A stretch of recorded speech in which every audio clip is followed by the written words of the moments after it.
एक बार अर्जुन अपने सखा श्री कृष्ण के साथ वन में विहार कर रहे थे। अचानक ही अर्जुन के मन में एक प्रश्न आया और उसने जिज्ञासा के साथ श्री कृष्ण की तरफ देखा।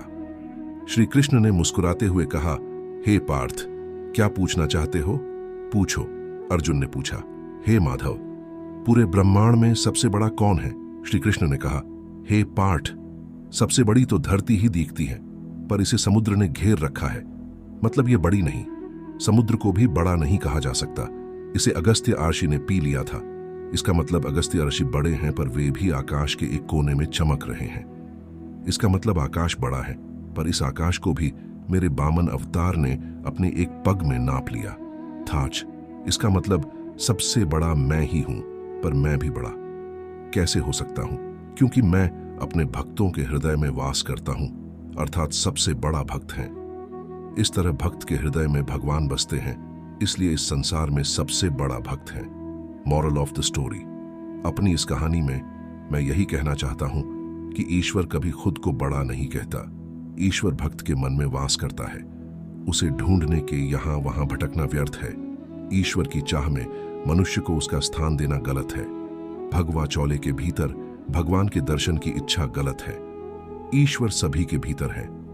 अपने कर्मों को सदा मार्ग पर ले जाना ही ईश्वर की भक्ति है। उसकी चाह में खुद को धोखा देना ईश्वर को धोखा देने बराबर है। मनुष्य ईश्वर से डरता है, जो कि अर्थहीन है, क्योंकि ईश्वर भक्तों को आशीर्वाद या दंड नहीं देता, बल्कि मनुष्य के कर्म उसे आशीर्वाद अथवा दंड देते हैं। मनुष्य का जीवन उसके कर्मों से तय होता है। ईश्वर मनुष्य का मार्ग नहीं बनाता।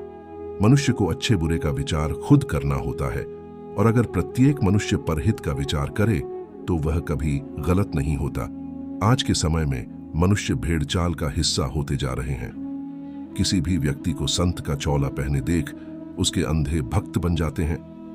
अपने कर्मों का विचार किए बिना उस पाखंडी की बनाई राह को अपना जीवन बना लेते हैं। इस तरह हमारे देश में आए दिन आसाराम और रामपाल जैसे देशद्रोही सामने आ रहे हैं। इस तरह के सच के सामने आने से कई लाखों लोगों का जीवन आधारहीन हो जाता है और अविश्वास उनके जीवन पर छा जाता है। देश के लिए सभी को जागने की जरूरत है। ईश्वर के रूप को सही तरह से समझने की जरूरत है। यह कहानी आपको कैसी लगी? आप हमें कमेंट बॉक्स में लिख सकते हैं। आपके लिखे कमेंट हमें आगे बढ़ने में सहयोग करते हैं। अन्य हिंदी कहानियां एवं प्रेरणादायक प्रसंग के लिए चेक करें हमारा मास्टर चैनल।